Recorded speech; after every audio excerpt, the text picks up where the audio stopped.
Okay, welcome to episode 25 of Relationships. So proud. I'm Paul. I'm Bryce. And we have guest host Shayla here again today. I'm Shayla. Yeah. Yep. Hello. So, get ready to be blown out of your seats. Whoa! Fans. Hold on to your butts. Listeners. Yes, exactly. Because this is going to be great. Yep. Yeah, this time we're doing another the other Cold War segment on getting your crap together so that you can love and be loved. Yep, exactly. Yeah, I wish we had come up with some kind of Cold War music that we would play in each one of these. It's not too late. I'll think about it. And maybe I'll do something about it.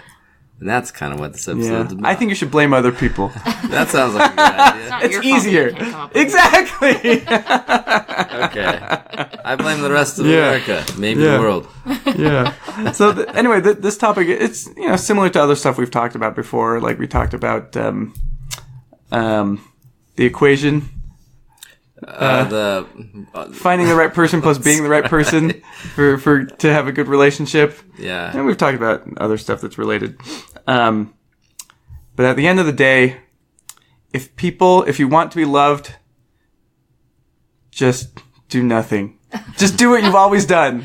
That should work. Well, okay.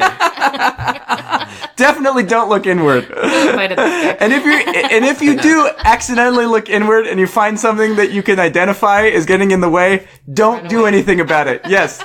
This is the way. Yeah, to some extent this kind of ties in with last episode where we were talking about what actually works and what doesn't work as well for getting into relationships, and how the more direct approaches are initiating, initiating, like the more direct you are, the more likely you are to actually get into a relationship, like actually coming right out and saying, like, would you like to date? Yeah. But that's a very proactive thing, and I feel like this kind of dovetails with that a little bit, that like, being passive about things that might be getting in our way about ourselves is a very effective approach to making ourselves more desirable and attractive. Being proactive about it, trying to actually change it. One of the things that stands out to me the most about the last episode about initiation was how the findings about waiting for other people to approach you was ineffective unless you were extremely attractive. Yeah, exactly. But again, even the challenge there is just being extremely attractive. Physically attractive, it's not enough to have a good relationship, right? No, it's totally not. You can't control who approaches you. Well, not only that, but like that will generate initial interest. But unless there's something else there to sustain the relationship, it'll fail. And I have to say, at least reading between the lines, I see this all the time on dating apps. With a lot of the like really pretty girls, like sometimes their profile will be completely blank. All they've put is pictures, and it's like, in some sense, I feel bad for them, right? Because it's basically like their whole profile is like, I'm pretty. and to me, I mean, again, this is me reading between the lines, and maybe I'm misreading it, but to me, it suggests they haven't found other strengths. Other ways to connect with people. This is the only thing they've found that's worked. And so to me, it suggests some, hidden insecurity. I think there's often that going on. I mean, to some extent, it is hard for me to empathize with highly attractive people. so I'm just making a guess here. That's true. Most of the times, I would like to be a highly attractive person. You guys, it's really hard. But but Shayla, you were a shining example of someone who's paired good looks with good personality. I had all my beautiful pictures and my profiles. Yeah, that's amazing. Yeah. Well, I would like to be extremely attractive after I've developed my personality. So that I'm interesting and then I become attractive. That would be better, I think, because to some extent, I think what happens is. Look, okay, I mean, my apologies to all the extremely attractive people out there, but we are kind of ripping on you a little bit here. Well, we're not ripping on you, are we? I don't know. A little bit. I mean, not necessarily. Not all highly attractive people are like this, but no, they're not, and a lot of them totally are like. But it's super interesting. I think it's the natural challenge. They found one thing that makes them desirable in the social space. And developing the other things is harder. Yeah, like I had to learn to be funny because that's what attracted people to me, right? Same here. And that's why I'm so hilarious, to make up for my hideous deformity. Sorry. You had a thought. You said that as you pointed to your entire face. Yeah, that's right. It's not informative. But no, yeah, I do tend to think that the more attractive you are, to some extent, some aspects of life become a lot easier to you. Yes. Friendship, popularity, people that want to spend time with you and talk with you. And so you don't have to develop yourself to get that. You have to develop yourself to get more interesting people that you might want to spend more time with. But that's the challenge, that if you're not as attractive, I think you kind of more naturally develop those things because, I don't know, you develop more character in some ways, but I don't know. Barring plastic surgery, there's nothing I can do about this. There's actually... Anyway. But, yeah, so... Anyway, okay. I like attractive people. That was a good start. You like attractive people? Yeah. Me too. And I still try to spend time until I find out that they're boring. Yeah. Not invariably, but oftentimes. In college, my roommate and I used to always say about men, he was attractive until he opened his mouth. That's right. He was so boring, and he was not attractive anymore. Yeah. There was like a Dear... What was that? Like Dear Abby or whatever, way back in the day. Uh-huh. And there was a guy that wrote in, and he said something like, I just can't get women to stop wanting me. Like, it's just, what do I do? And Dear Abby wrote back and she said, just keep talking. And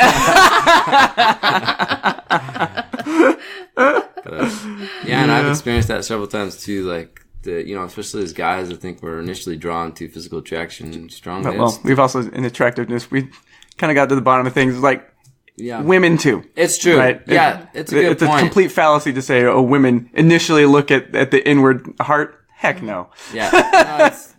Am I wrong, Shayla? You're a woman. Yeah, you're right. We look at physical appearance. But I would say that we don't put as much weight on it. Probably not. And it probably, for me at least, it felt like talking to my guy friends, my opinion of looks could change a lot faster based on personality. Yeah, I think that's true. Yeah, I think they're more fluid. Like, I tend to think guys, and I've said this on here before, but like I tend to think for guys it's more like there's these compartmentalized boxes. And it's like the physical attraction is its own box, and it's either full or it's not full to the extent that we need it to be, and the other boxes don't change it. Like, they don't spill into it. Whereas for the girls, it seems like females, the boxes, the boxes are all each connected. Yeah, right. Yeah, and it's like he's funny now. He's more attracted too. Yeah. Right. Attracted, Yeah. but like, anyway, we interrupted you in mid thought. Oh yeah, I was just saying that like, I've certainly found that a lot of times I'll jump into a relationship with someone I'm really physically attracted to, but then and then the personality match and stuff isn't there. It'll just die really quickly, So, it's so, guys and girls, you need physical attraction, but it's like if you don't have the other stuff, it's not the glue that holds the stuff together. Yeah. It initially attract you. But anyways, we're maybe a little bit off topic here, but it's a good intro into what we're talking about, which is getting your crap together so you can love and be loved.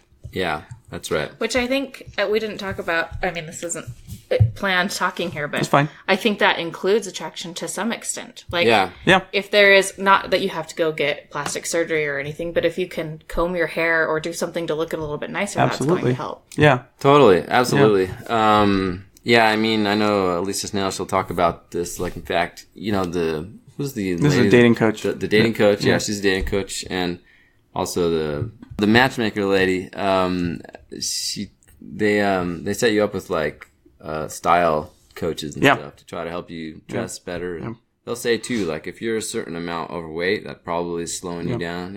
And like this definitely is related, right? Like, why is it that, I mean, this used to be an issue for me, not anymore, because I'm so dressed so well. But I didn't keep my appearance up very well. And the reasons behind it was definitely about getting my crap together. I lacked the confidence. It wasn't a priority for me. I made an excuse that, like, well, people should just like me for me, and so I didn't try very hard. And no. and just fixing yourself, improving yourself doesn't mean that you're changing who you innately are. Right. So, I think you've turned out very nicely. Thank you. Oh, you're so kind. Thank you. Yeah. By the way, Shayla is still happily engaged to a wonderful man. Yes, I am. She probably doesn't want to talk too much about it because he's a wonderful man, and he has actually done a lot of work on getting his crap together as well, and I think that's why we found each other. So that's great. It worked out great. Nice. Awesome. Good job getting your crap together, man. Yeah. Yeah. Yeah. So I think that getting in the way of loving and being loved, and then finding a way to not to actually get rid of obstacles. I think this is one of the greatest obstacles to good relationships today. And fundamentally, it's about taking responsibility for our actions and our emotions and our circumstances and our role in all of those, instead of blaming others or external forces. This is a bitter pill to swallow. Yeah. And so naturally, our natural inclination is to not swallow it. I think it's also our natural inclination to say, I don't do that. Yes, that's not who I am. Right. Yeah, which is very much a fixed mindset rather than a growth mindset, which someday we'll talk about. But I mean, it's basically this. Yeah, It totally does seem to be a natural human tendency for all of us to be like, who's causing me this problem? Yeah. As opposed to looking inward. Yeah. And normally that's, even if it is someone else causing it, like we might not be able to change it. We can't change them necessarily, but there's always something we can do. Yeah. Even in the most extreme cases. I'm sure we've talked about this, but like Viktor Frankl in his book Man's Search for Meaning, he talks about his experience in the concentration camps during World War II. Yeah. And of all the freedoms and comforts that were, and even life in some cases that were being taken from them, the one thing they couldn't take was, I don't know, to paraphrase, like their own will, their own, what was in their heart and in their mind. Yeah. Anyway, that's an extreme example. Anyway, so I think that the less willing we are to look at our role in our relationships, the less capable and prepared we'll be to actually bring strength to a relationship for when the going gets tough. But conversely, the more willing we are to look inward, at what is my contribution to things, the more prepared we'll be to solve problems when they arise in a relationship. And even more fundamentally, the more confident, capable, and attractive we will be to others. And the more peace we'll be at with ourselves. Yeah. I think it's a little bit counterintuitive that, like, the thing that's probably most likely to help someone around us change is that we first change. That, for example, when I'm more kind and forgiving, and people are more likely to reciprocate that, Yeah. And I'm sure there's a bunch of other examples that could be given, but yeah. I think also being open about our journey of change is inspiring to other people, and telling people what to do is never going to make them do it, but you can inspire people, and that's what actually helps them to move that direction. So if you tell them, hey, this is my journey, or this is my path, people say, wow, that's really great. I want to do that. Like I look and see how that's affected you, and I want to. Or not, right? Or not. Or maybe they say, wow, Shayla is a really strong, incredible person. I could never do that, but that gives me a goal to look at. Now, that's not true, right? They could do it, but it's certainly not going to make them, it's probably not going to make them more entrenched than they were before. Right. And they could also look at that and say, well, she's just had a really great life. And so the world has blessed her. It's and easy the world to is fall not into good that for me, and not recognize the self-improvement and hard work that has come through that. Yeah. Yeah, that's a good point. No, that's interesting. There's a good quote that I heard like a couple weeks ago where one guy was comparing himself to some other guy, and he was upset that he hadn't gotten this advancement. Mm-hmm. And when he talked to like the leader above him, the leader said, "Your race is not against him. Your race is against yourself." Mm-hmm. And what matters is that you improve yourself. Not that you're better than this next guy. Maybe someday you'll be above that guy in some other place or whatever. But anyways, kind of along the same lines. Nice. But there was a pretty good Freakonomics episode recently where they were talking about how to change people's minds. And they were basically saying, sounds futile. Basically. I mean, they said that this, research shows that this model of, and this kind of ties in with what we talked about, like political thought and stuff too, but like this model of like, well, people gather facts and then they form their opinions is just totally incorrect. And so, and that, one sometimes quasi-effective thing is to try to get the person to actually take on your position by just directly saying like, well, assume that you have my position. What are some thoughts or some arguments you would make? And sometimes when they actually think about it objectively like that, But even that is like not very effective. But Yeah. you know. Yeah. Well, that's certainly the right direction. Yeah. Yeah. Anyway, we're off topic. Yeah. Kind of. A little. So I think that, you know, a significant amount of this process of getting your crap together is a matter of decluttering your life. And that's not just in terms of, you know, emotional obstacles, you know, patterns of thinking and so forth that are, you know, keeping us in one place. I think it also, in a more practical sense, has to do with freeing up your schedule, managing your commitments and your material resources wisely, living in a healthy, balanced life. And I think, you know, people who are healthy and happy are inherently more attractive and, you know, all else being equal. Yeah, I was going to say on that, I think sometimes we fill up our life with things so that we don't have to deal with our crap. Yeah, absolutely. We're too busy to deal with our crap, so we just don't. Yeah. And this is very hard to do. You know, as a single person, like I'm definitely, you know, none of us have mastered this. Definitely not me. Like, I look at my life right now and I think I have too many commitments right now. And I can see that, yeah, it actually is taking my eye off of the things that are most important to me, which is, you know, like dating and good relationships with other people. Anyway. Yeah, you know, I think we struggle with some hypocrisy when we, like, because I think this whole Cold War thing, like, you know, where we'll sometimes think to ourselves, well, people should accept me the way I am. Yeah. But then when we think about other people, we think, well, they need to change. Exactly. And, it kind of makes me think, it reminds mercy me of, for me, justice for everyone else. Yeah, absolutely. It's totally like wrong. It reminds me of when I went to a driving school one time when I had got a speeding ticket and they asked a couple questions and it was like, what are some things that really bother you when you're driving? And I said, when people tailgate me and when people go slow. And it said, what do you do when people go slow? And I said, I tailgate them.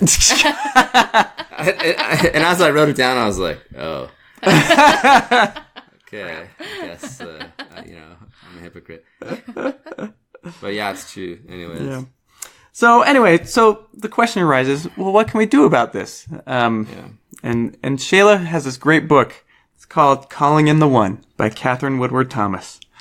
Yeah, you know, can I inject something in here yes, too? I think please. that it's implicit here that this is assuming that we know the things that are kind of holding us back and slowing us down. We probably usually do if we sit down and think about it, you know. Yeah, some people don't. Yeah, that's true. And so sometimes it might help to get an objective outsider's perspective who you trust. Yeah. Could be a good friend, family member, could be a professional. Well,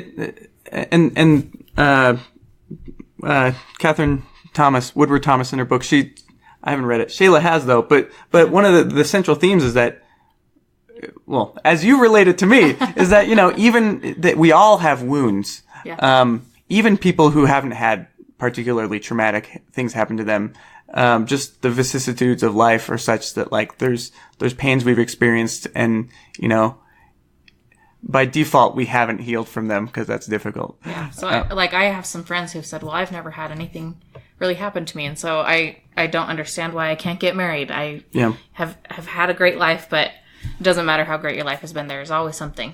And all of us have things that we... Yeah, because life is difficult and hard and full of dangers and threats and harm. Right. Yeah. Which is it's supposed to be that way. That's what helps us grow. But and I would say in our modern age, in our modern society, you know, increasingly, there's still physical threats for sure. You know, the media blows them way out of proportion. Yeah. I mean, way more people die from heart disease, and from traffic accidents than from, you know, being a shooting victim, for instance. Like, it's orders of magnitude different. But, you know, but it's the psychological wounds. Those are as plentiful as ever. You know, we've talked about this before. People are lonelier than ever. They're more likely, I don't know if we talked about this, but, you know, you're more likely to commit suicide than to be murdered by someone. You know, so the psychological wounds are always going to be there. Yeah, it's interesting too when I think about the gigantic systemic problem of, like, society at large is not pairing off, you know? Yeah. And is it just a symptom of society at large being more mental and emotionally sick? You know, I don't really know. And spiritually sick. Yeah, and spiritually. And I tend to think, yes, you know, or we're just less, or also less effective than we were before. I also think society kind of teaches us to blame others or to blame our circumstances. There's definitely a current in our culture which is very encouraging of that. Not without reason, but in my view, a lot of that is extremely counterproductive. Right. I mean, it is true. Like, there's a such thing as a victim, someone who's been victimized. Absolutely. Right. But it's possible to go nowhere but further downward from there. Yeah.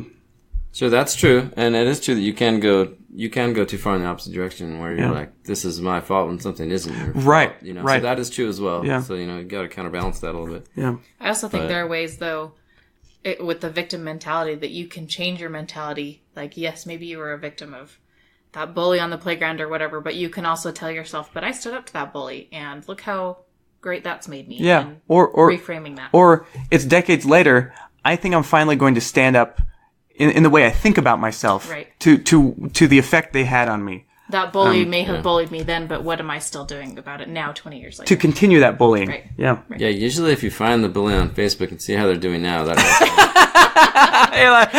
okay, and you say that in jest, but that's not true, right?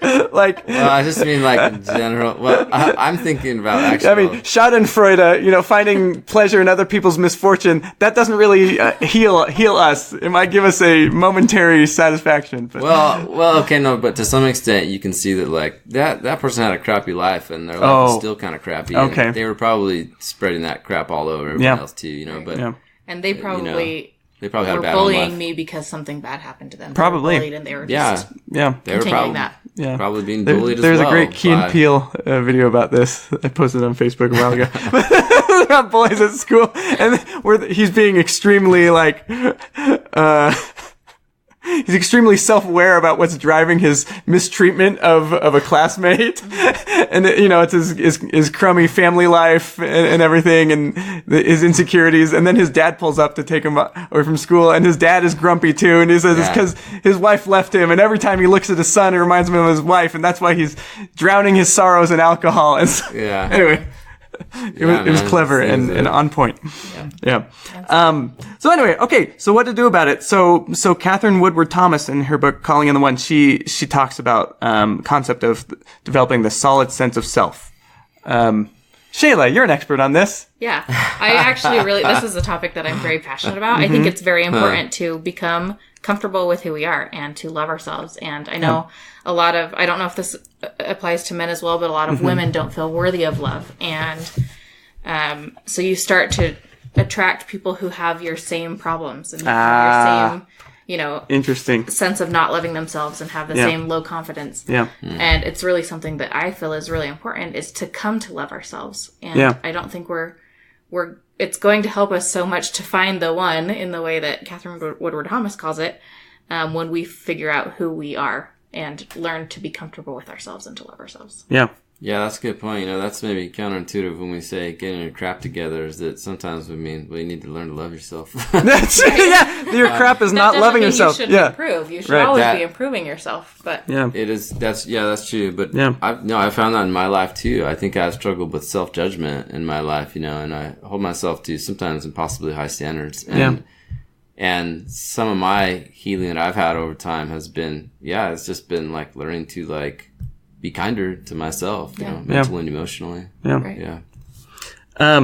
So in this book, she quotes from psychotherapist James Masterson in his book Search for the Real Self, where he talks about the solid sense of self, just to give listeners a better sense of what we're talking about. So he lists 6 things. Yeah, 6 things. So the solid sense of self includes 1, the capacity to experience a wide variety of feelings, as well as an ability to soothe painful feelings in a positive way.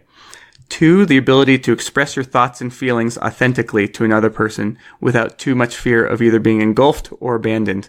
3, can I jump in on number 2? She says somewhere in the book, I can't remember where it was, she says to be love, or the word love means feeling safe to be flawed in the presence of another person.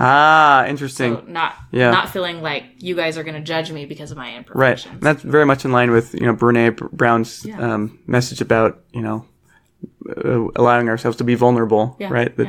Continue. That's good. 3, the capacity to tolerate your own aloneness. That one's interesting to me. Yeah. Yeah, that's interesting. I think for being too busy to want to sit with yourself because it's scary what you're going to have to deal with if you're alone. Yeah. Yeah. Okay. That's true. I think I may or may not struggle with that. I don't know. Anyway. You think about that. Yeah. For a healthy sense of entitlement that life holds good things for you and that you deserve to have them. That one's interesting. Yeah. Yeah. 5, the ability to assert your individuality and authenticity in the world. And 6, stability of self, meaning that you are always aware that you are the same person regardless of who you are with, what you are doing, or the current circumstances, both good and bad, of your life. That one's interesting to me too. Yeah. I have the capability and some inclination to be a little bit of a social chameleon, I've found. I'm not sure if that's good or not. And I think I mean, I can be adaptable, but there maybe are too different adaptable. aspects of yourself that show up with other groups of people, which is fine, as long as you're not lying about who you are to some groups of people and changing it to other groups of people. That's true. There are pieces of you that will come out more naturally in some groups. That's a good point. Okay. Yeah, that's a very good point. Yeah, one of the phrases I sometimes don't like is when people say, I wasn't myself. Because I say, you were yourself. In that setting, that's what you're like. You know? Yeah. But I think what they mean is like, I wasn't my best self. Or I wasn't the self I wanted to be in that situation. Yeah, sure. Yeah. Yeah. Good. Yeah, this whole thing about being like at peace by yourself, you know, this kind of ties in a little bit to this that other Jordan Peterson thing that you quoted that we haven't talked about yet, but we were watching this video earlier, and he talks about how, you know, when you take out your anger on other people, and he gives the example of the person who's like mad at rich society, so they go and like break the window of a store in a riot, and he says all that really does is later you just feel guilty about that, and you may try to repress that and be like, well, stupid, and kind of justify yourself, and so close up more. Yeah. But some of that is, you know, when you sit alone with yourself, being aware of your feelings, including your negative feelings, and dealing with them in positive ways, you know, like dealing with the crap underlying your negative feelings, you know. Sometimes it's your own actions that you need to change or stop doing things that make you feel bad, that you maybe then cover up with other stuff to try to get rid of your feelings, you know. Right. Your feelings are not your enemy. Usually Dealing with they're them trying in to tell you something. healthy ways. Right. Oh, that's a good point, right? Your feelings are not your enemy. They're a barometer to know what's happening. I mean, and I think if you don't work through them, they'll continue to come up. Yeah. In general, I mean, there is like mental illness and stuff where like, well, some people's feelings really are telling them lies all the time, you know. That's true. But in general, your feelings, like when you feel these negative things, like it's good to you have to pass through them and not around them. Yeah. And you have to find out, well, if there are things that are causing them, what do I do to change those things? Yeah. You can't change your feelings directly. You can only change them indirectly. So you can just change the things that are causing those feelings. Yeah. But we definitely have influence over what we think about our feelings. Definitely. Yeah. Sure. Yeah. And how we manage our feelings. Yeah, and what we do based on what we think and how we feel. Yeah, Shayla manages them by punching pillows. We found. Yeah. Yes, you did. No, I don't know. Ago. Oh, that's right. And also yelling in my car. Did I say that? I'll go in my car. If you go to her home, each of her pillows has fist marks in it. Permanent fist marks. You're like, wow, this pillow wasn't very comfortable. Oh, there's a fist mark in it. Better a pillow than a face, right? That's true. Or a store window. This one's for Bryce's comment. Paul's comment. Yeah. Anyway, so, you know, about developing this solid sense of self. Yeah. It's hard to do. Yeah. But I would argue, I think we all agree, to not try to build the solid sense of self means you're going to be left with a flimsy sense of self. Right? One where, hey, if things are going great, that's good. Like, if no terrible things happen to you, or even mildly distressing things happen to you, then fantastic. But once they inevitably do, some stressors arrive on the scene, you're going to collapse and react negatively because you're not prepared to react more positively. I also think, to be fair, if you're looking for somebody who also doesn't have a solid sense of self, then maybe you're okay. But I think most of us are looking for somebody who's confident and all these things. And in order to find that person, we need to become that person and work on ourselves. Well, and I'd also argue if you have a flimsy sense of self and you're looking for someone with a flimsy sense of self, that's a recipe for disaster. It absolutely is. Yeah. I can't say sorry, you're looking for the wrong thing. Maybe some people want that. Yeah, okay, that's true. Maybe that's some people true. want disaster. Yeah. The drama keeps it interesting and exciting. Yeah, I think too, like a healthy sense of self. For example, there are flaws that we all kind of there are pitfalls that we all kind of fall into. Like I think guys, for example, there's this there's people that I've heard this, that guys when they communicate, they have like these Tamsin talked about this. I don't remember how you ordered it, but it was like how they have these specific things that the reason that they're communicating. And one of like the top 3 things is they're comparing their like where they fall in the pecking order with all the other guys, kind of thing. They're comparing things like jobs and things like that. And I think for instance as guys we tend to tie our self-worth to our job situation sometimes more than we should. We kind of tend to equate that kind of sometimes to our worth. Well, it. I don't know. In my feeling,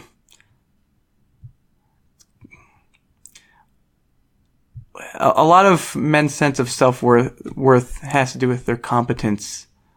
And I think there's no more natural place to demonstrate our competence than in a work setting. And at the same time, part of getting our crap together too is being able to hold down a decent job. That's true. So, because I know for me, when my career, which many times has been in periods of peril, it definitely affects me on a deeper level. Definitely. Yeah. And I think this is having a solid sense of self is finding a way to love yourself despite that. Women, a lot of our self-worth is depending on our body types. And that's what the world tells us to believe. Sure. And it doesn't matter how many diets you go on. Sometimes you can't do anything about it. There are limits to what you can do. Right. Yeah. But once you begin to believe in yourself, and it doesn't matter what my body looks like, I'm still the same person and I'm still worth loving. Yeah. That changes a lot of how you feel about yourself and your self-confidence. And people can see that. Yeah. Yeah, that's a good point. It is true to some extent that like the more positive you feel about yourself, the more likely you are to probably like more naturally get your crap together, and actually have the energy to actually do things that are good for you, that help you to change. Whereas if you're just like beating yourself up, it doesn't really help. There was this study, I can't remember what they were talking about, how with dogs, dogs get trained better with positive reinforcement. And so like, the dog does the thing you want it to do and then you pet it and you praise it. Whereas you could alternatively like get mad at it if it does the wrong thing, but it doesn't train as well if you do that. And like people are the same way, like you train them with positive reinforcement. It's like, and I think yourself too. You train yourself with positive reinforcement better, I was just going to say, I've trained a few men with positive reinforcements. Yeah? Did it stick? It does, yeah. Okay, good. Yeah. They know it makes me happy and they want to do it more. That's key feedback. Because contrary to popular belief, men cannot read minds. Especially a woman's mind. That's why we have to be good communicators. Yes. That's probably a whole other episode. It is. Yeah. Men are especially bad at reading minds. Women are a little bit better. They're still not great, but they're better than men. Yeah. Okay, so there's this good quote I like from this book. She says, "Many of us cannot allow ourselves to form loving, happy unions because it is outside of our identity to be truly loved and valued by another. Our whole sense of self may have formed itself in reaction to a wounding or an event that suggested that we were unlovable, unworthy of love, or simply alone in life.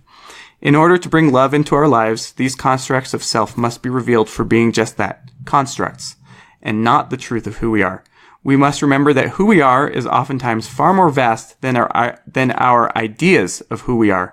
In short, in order to allow love into our lives, we often must shed our old ways of defining who we are." Yeah. You must unlearn growth mindset. Yeah. And again, talking about the cognitive triangle in psychology, which we've already alluded to, right? We don't really have control over what feelings we have.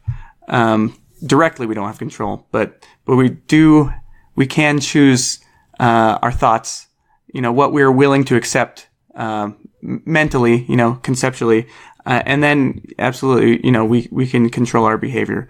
And sometimes that looks like maybe it's easy for me to now in my adulthood say, well, what they just said about me is not true. Mm-hmm. But am I remembering to go back and think of the things that have been affecting me for 30 years? Oh, that kid on the playground told me that I was ugly. Mm-hmm. And I chose to believe that then. And I don't believe that now. But I remembered to go back and say, okay, here are all the reasons I let that play out in my life. Yeah. And they're not true. Yeah. I don't know if that makes sense. Yeah. Yeah. Yeah, man. That whole sticks and stones saying is totally backwards. Right. Yeah. Right. Yeah. No, I totally agree. Yep. So, anyways. Hang on. There's maybe one more that we want to... Oh, well. Sure. Yeah. Yeah, I'll read this too. Okay. So she also says, okay, this is about perfection, which certainly our ideas about perfection are relevant as well. So she says there's a certain grandiosity in thinking that we have to find the perfect person before we'll open our hearts to love. The residue of childhood's magical thinking, interesting, coupled with the idealism of adolescence, keep us seeking perfection in ourselves and others, rejecting our human frailties and flaws as inferior and unworthy of love.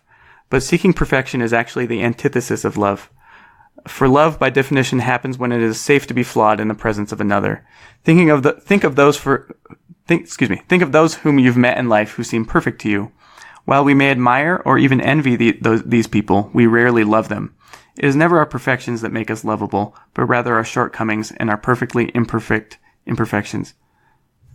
This is a little controversial. That's the part that I was pushing back against before this, because I would disagree generally with the broad statement that our imperfections make us lovable. But I agree with the sentiment that she was saying before, which is that love is loving a person notwithstanding their flaws. You take their flaws and all. You don't need a perfect person. You can take a flawed person and you still love them. Yeah. Well, to some extent, that is love. Looking past their flaws. Well, this is also very much about allowing ourselves to be loved. So lowering our guard, allowing our imperfections to come through. Sure, you're right. It's a two-way street, though. That's you're true. right. What if we change the word imperfections to our vulnerabilities? Yeah. Like we love people as they are vulnerable to us. And we are more loved as we are vulnerable. My cousin, I remember she told me once, the heart is a muscle. And just like any other muscle, in order for it to grow stronger, it has to get hurt. And that was really eye-opening to me because I had protected my heart from so many... Wait, you're not talking about the literal heart, are you? No. Oh, now I understand. Well, actually, yes, that too. But not in this case. Okay. But as I opened up my heart to people and as I was more willing to show my imperfections or be vulnerable, my heart would get a little bit hurt, but it would get stronger. Yeah. And soon it was easier for me to be vulnerable and let people love me for my imperfections or my vulnerabilities. Yeah. It's tricky because being more vulnerable can lead to more hurt too. This is a little bit out there, but there was this near-death experience book I read, and this guy said that in his experience, you would greet each other normally with a hug, and when you hugged the other person, it would be... You say, come on. Tuck it. No, I'm in the dog. Key and Peele reference. Sorry. Bryce is referencing the Key and Peele skit. Where I'm in the dog. There's this kind of awkward hug. But anyways, no, it was like you would hug people. That was like your normal greeting. And when you hug them, it was communicated to you how to best love that person. Which is only in a safe place can you do that. You're saying in this near-death experience? Yeah, in this near-death experience. Oh, interesting. The hugs communicated. Like the hug communicated to you how to best love that interesting. person. And which is it would be a dangerous thing to share that with everybody you ever meet, because that also tells them how to hurt you to some extent.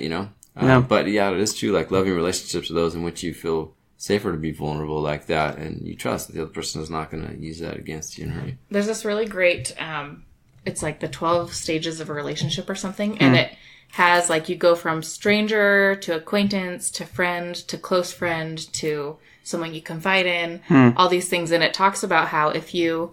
Like, some people get stuck at a step. They're not willing to be more vulnerable. They're not willing to get a little bit more hurt. Right. And some people will skip steps. So they'll go straight from being an acquaintance to a confidant. Yes. And that's also very dangerous. I've been very guilty of that in my life. I've learned how to be more wise about my boundaries and taking things slow. So I get it. Steps so that you are becoming more vulnerable, but you're not hurting yourself so much all at once because you've skipped steps. Yeah. You're taking the proper steps to go climb up that ladder. Yeah, because that's very unhealthy, right? Because then inevitably they're going to confide in someone who really is not committed to... And they're just going to hurt you back. That's right. And so they're not going to care about it as much as you think, because you're like, I shared these deep things with you and you're treating me like I'm no one. Right. And that makes you bitter. Unless you understand what's happening, it makes you bitter. But then there's a person who's not willing to be vulnerable at all, and they never climb the steps. So it is important, but you have to do it in the proper way. Yeah. Yeah, you know, Lisa Snell, a dating coach, she talks about this, like, if you're dating someone and pretty early on they start sharing, like, very vulnerable things, that it's wise to just say, you know, I'd like to learn about this, but I don't think this is the right time, that we should wait until we spend some more time and get to know each other better. Yeah. Or similarly, if someone starts asking you very personal questions, to just say, like, you know... Back off, buddy!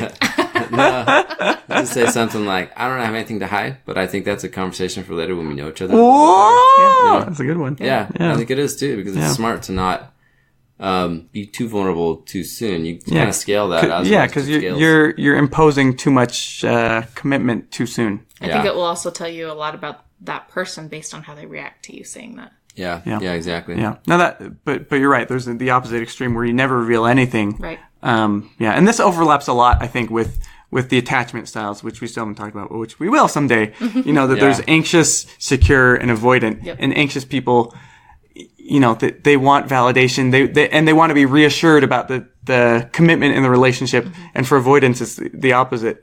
Right. So the anxious share too much too soon. That's right. Yep. That's right. And the avoidant is like, you won't get anything out of me. I die first. I ain't gonna crack, copper. I ain't snitching on no one. Exactly. Yeah, whereas like the anxious people are like after the first date, like burying them. Like, I'm so worried this is gonna fall apart. Have you guys heard of like the 21 love questions thing or whatever? Yes, 25 questions that lead to love. Yeah, what? Supposedly, and it's kind of like, well, the idea is, I mean, to some extent, I think there's some, I don't know, I don't fully like buy into like these 25 questions are gonna make you fall in love with the person, but what the questions do is that they increase in vulnerability. Each question is more vulnerable than last. Like I went through some of them and I was like, whoa, yeah, there's definitely a lot of people I would not want to get past this question. Or whatever, my fiance and I actually went through those questions.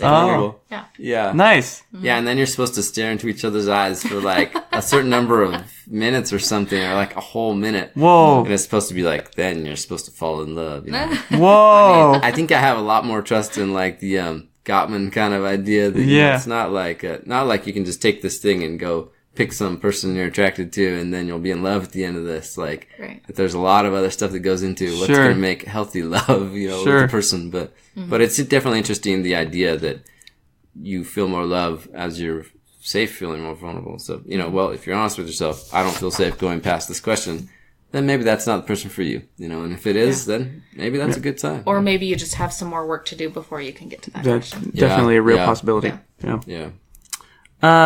We're almost done, guys. Yeah. I do want to talk a little bit about this Jordan Peterson video. Yeah. So he talked about Jordan Peterson. He's a famous, some might say infamous, professor at the University of Toronto. Yeah, he's a psychotherapist too. Anyway, he's got a private practice. I really respect and admire him.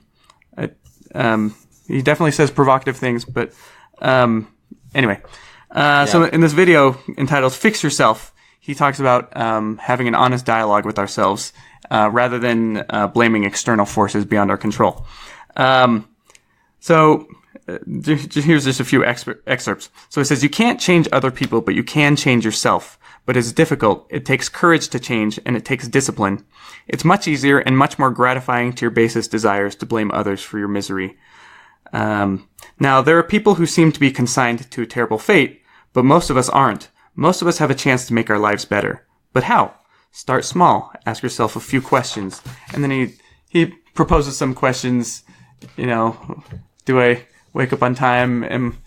Am I rude to people? Do I drink too much? Yeah, am I giving my full effort in my job? Right. You know, or am I doing everything? Yeah, he just gives those as examples, but he's saying, you know, look inward at what am I doing? What is the course of my life? And then he clarifies that it's not a matter of accepting some externally imposed morality. It's about having a dialogue with your own conscience, asking yourself, what are you doing that's wrong from your own perspective, and what could you put right now? He ends by saying that, even after struggling with this internal dialogue and, coming up with ideas of what you can do differently, he says that your life will still be difficult. You'll still suffer. Yeah. Right? So this is not some magical solution to life's ills. But he says that's the price of being alive. Yeah. But maybe you'll become strong enough to accept that burden, and in that fashion, even come to act nobly and with purpose. He says you can fix yourself, and you'll do no harm by doing so, and in that manner, at least, you can make the world a better place. Anyway. Yeah, no. Yeah. I agree with a lot of the stuff he says. I've listened to actually a lot of his podcasts and stuff, and the great majority of it is just very practical advice about, like, hey, do stuff that's going to get your life in order. Like, you can't blame everybody else for it. And instead of repressing some of the natural consequences of bad behavior, the guilt and shame, naturally, that's going to cause us some psychological distress. And that's kind of a pivotal issue, because we can either, like, repress that and ignore it and just, I'm not going to think about that, and I'm going to keep myself busy with other activities, with, substances or, whatever to keep your mind off of that, because I don't want to change those beliefs underlying that. Or you can have this honest and probably painful, challenging at least, dialogue with yourself. I love how he says it takes courage and discipline, because it really does. And it's not easy. And sometimes you have to muster up just the tiniest bit of courage, but that tiny bit of courage will get you a long way. And that will make you stronger, so that you have a little bit more courage to muster up for the next thing that you want to improve. And one thing that I didn't quote here, but he kind of talks about how, when you're feeling, let's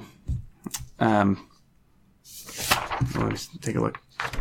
He says for people whose behavior, might be clearly, contributing to negative things in their life. Wait, I lost my train of thought. Paul, you were going to say something. I'll get back to it. So, he has this, Jordan Peterson has this thing where he says, clean up your room, start by cleaning up your room. It seems like a very simple thing, but it's like the point of it is change the things that you can. And if you have to start small, start small. Yeah. I like that idea. I remember what I was going to say. Okay. But keep going. That was basically. Oh, okay. He suggests that, when we're in these mists of darkness, about why we feel bad and we seem to be, our circumstances seem to be bad and we seem to be stuck in them. He says that there can be a lack of clarity about, right and wrong, that we might not be sure. And he says that actually you shouldn't ruminate too much about that. Just focus on what you can identify as things that according to your own conscience you should do. And that as you do that, and as you start getting better results, the issue of right and wrong will be more clear to you. I thought that was very interesting. That makes sense. Yeah, I think also one of the things that I sometimes think about when I listen to his stuff is that sometimes we have I feel like society at large, we struggle with ingratitude for a lot of the things that are good in our life that we just totally take for granted. Like, I was in a church lesson the other day, and they were talking about a parable of the talents in the New Testament, and the one person's given 10 talents, the other 5, and the other one. And that sometimes we tend to look up. It's just similarly like with parables that are about like rich people in the Bible. We tend to think like, yeah, those rich people. And glad I'm one of the humble, honest, poor people. I'm poor. But like I looked up, so in the class I looked up, and on Investopedia I found that. I love Investopedia. It said that if you make more than $35,000 a year, you're in the top 1% of money worldwide. Of the world, yeah. Yeah, because most of the world is extremely poor, and we sometimes have this tendency to look at people who have it better than us, and just to focus on the less than 1% that has it better than us, and not to ever look down at the 99% that have it worse than us, and feel like those stupid rich people or those stupid people that have this or that or the other are better than me, and get mad at them and not be grateful for what we do have. It's pretty significant, we live better than kings in the past, right. just with our plumbing and I think, kind of the insidious assumption there is that these rich people, they got they were just lucky, right? And some of that is true. Like some people are just simply born into better circumstances, but there can be there's a temptation to assume that that I inherently can never be there. I can inherently I've been dealt a raw hand. Yeah. And again, to some extent that might be true, but or that somehow attacking them is somehow going to help us get to their place. Exactly. Exactly. They didn't get there by getting mad at rich people with them. Exactly. And maybe some of them, were born into it and stuff. But it's true. It's totally wasted effort. Yeah. To sit there and stew about this person has this better than me because that doesn't help us to get to the place where we think we should be. Yeah. Doing something about it. I love the movie. Have you seen The Pursuit of Happiness? Yeah. Smith, where he that is a hard movie to watch. It is. It's a very hard movie to watch, but you can see how he says, this life isn't going to work for me, and I'm going to do everything I can to change. And he really changes from a person living in poverty to having a lot of great things in his life. But you can see that it's a lot of hard work. And that's what it is. But he worked on it, and he got there. Yeah. Yeah. It's awesome. Well, we're at the 51-minute mark. Yeah. It's been a good episode, guys. Any parting thoughts about getting your crap together so you can love and be loved? Do it. Shayla did it, and that's how she loved, how she's loving and being loved. I really honestly think that all of the crap that I have had to work through has been a lot of hard work, and it's been a long journey, and I know that my fiance has done a lot of work through his crap as well, and I think that helped us to find each other. I really truly believe that. Yeah. So it's worth it. I'm a big fan of goals and keeping track of things, I know on the, I'm trying to remember what this test is that Gretchen Rubin has, the personality test. I came out being a rebel, which means that I don't like any kinds of goals or things that are imposed by anyone besides me. But if I have a goal that I impose upon myself, I'm pretty good about it, Yeah. Well, I think any goal imposed by other people is a flawed goal. Yeah. Yeah. But that you react more negatively than most to it. Yeah, I'm more that's stupid. I'm not going to do that. Yeah. And it probably is if it's externally imposed. Anyway, sorry. Yeah, I know. Another things that rebels apparently don't like is specific dates, for instance, New Year's resolutions. Oh, yeah. It's an arbitrary date. Yeah, Paul and I are a lot the same in this regard. Yeah. That is an arbitrary date. Yeah. Yeah. But I certainly like keeping track of and I have a little app that I use to keep track of certain goals that I feel things that I need to work on. And I feel it's helpful to keep track of things, I like doing that to try to better myself.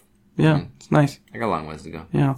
And I'll just say when I have an honest inventory of my life, I can definitely recognize a few of the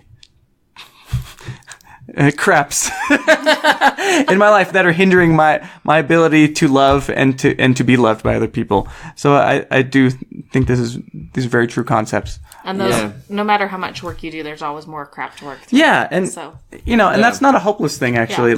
Your capacity definitely grows. Yeah. Your confidence definitely grows. Challenging things seem less overwhelming, but you'll still have challenging things. Right. Yeah. Yeah, another final comment, I guess. I had a coworker who I felt really knew how to push my buttons, and I had a lot of...